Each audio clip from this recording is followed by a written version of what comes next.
Welcome back to Noir Alley, TCM's safe house for cinema's most charismatic cops, crooks, and crackpots.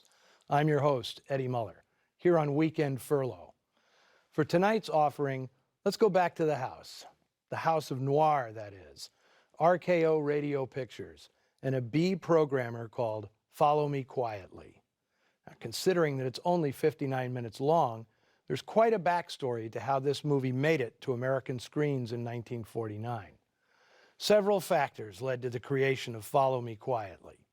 In May of 1948, Howard Hughes gained control of RKO, ushering in an era of non-stop financial and emotional instability. Dory Sherry, the studio's head of production, jumped ship almost immediately, essentially leaving the day-to-day survival of RKO in the hands of Sid Rogel, who for more than a decade had run the studio's B-movie unit.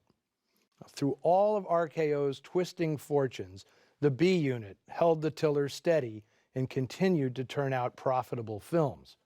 And Sid Rogel was the hard-headed and tight-fisted boss of the Bs. Once Hughes assumed control, Rogel's job became more critical as production of costly top-tier movies basically stopped. In early '49, Rogel was hard up for simple, small-budgeted projects that could help keep the studio above a rising tide of red ink. Now, Rogel had noted the unexpected success of a picture called He Walked by Night, made for a new studio, Eagle Lion. It was a police procedural, made in the so-called semi-documentary style, about the manhunt for a renegade killer. Something about the idea seemed familiar to Rogel. From his files, he pulled an aborted project from 1947, one he'd given to writer Martin Racken to turn into a finished script. Only it never happened, given all that fuss that had erupted with Hughes taking over the studio.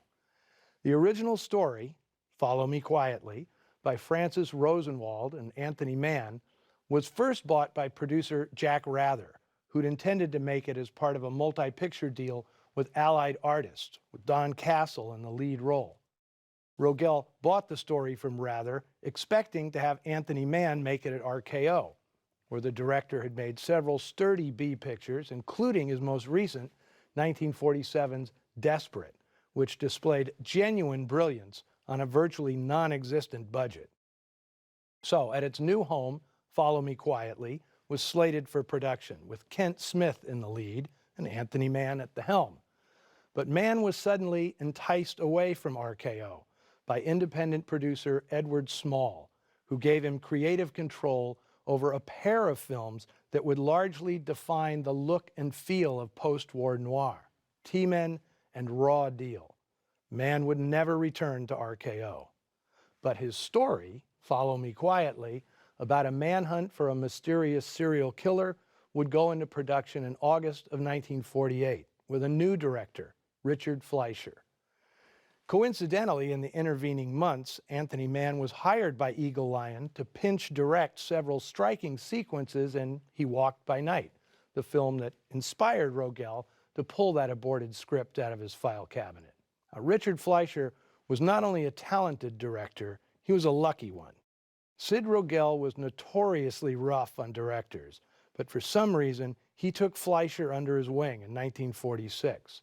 For many months, before Fleischer ever was allowed to call action, Rogel personally mentored the young director in all the intricacies of film production, particularly the value of being as creative as possible while always bringing a film in on schedule and on budget.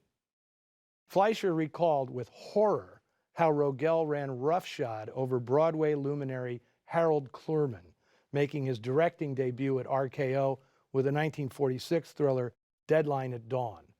Rogel was brutal to anyone whose artistry cost the studio an extra buck. Clurman's ego couldn't take the pounding, and he was replaced before the end of production by William Cameron Menzies, an artist who knew how to save time and money. Fleischer learned Rogel's lessons well. He zipped through a series of B pictures in the late 40s, mostly for RKO, establishing himself as a director who could artfully tell a story on the most austere budget. I've shown a number of these already on Noir Alley: the clay pigeon, armored car robbery, and the narrow margin. And I'm pleased to announce that even as I speak, restoration is underway on a terrific B film Fleischer directed for Eagle Lion, Trapped, starring Lloyd Bridges and Barbara Payton. My Film Noir Foundation will premiere it in 2019, and I have every expectation it will air on Noir Alley. That film also has a connection to Anthony Mann, as it's clearly inspired by his sleeper hit of 1947, T-Men. Now, as for the notion suggested in some books and web databases that Anthony Mann, uncredited, directed parts of Follow Me Quietly, it's not true. His only connection to this film is as the co-writer of the original story. And although he was still early in his career, Dick Fleischer didn't need help directing movies, as will be abundantly clear from several thrilling sequences in this film. The shooting script is by Lily Hayward, who started writing for pictures in the early 20s. She'd come to Hollywood from Minnesota with her sister, both determined to be actresses. Her sister succeeded, making several movies with D.W. Griffith. But Hayward turned to writing, and she proved adept in many genres, scripting RKO's noir western Blood on the Moon, as well as many action-packed Bs. But animal stories were her forte, as she showed with The Biscuit Eater, My Friend Flicka, My Pal Wolf, and Banjo, which was Dick Fleischer's second feature film. Here, she's dealing with the human animal, an elusive serial killer nicknamed the Judge. And our hero, played by William Lundigan, resorts to some unusual tactics to track down his prey. From 1949, Follow Me Quietly.